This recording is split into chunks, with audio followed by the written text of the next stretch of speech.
Hello and welcome to this tutorial. In this video I'm going to show you how you can release a player in FIFA Mobile. Now in order to release a player in FIFA Mobile, you're unfortunately going to have to sell him.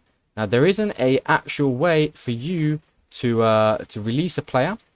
Unfortunately you're going to have to set it into a transfer market sell.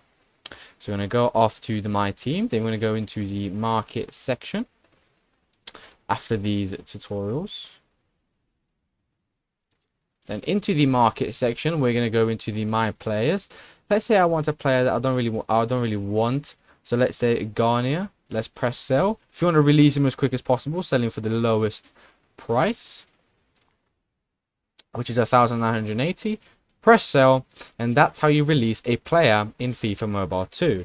They should sell quite quickly because you're selling them at the lowest amount, and then people of course will want to buy that off the lowest amount.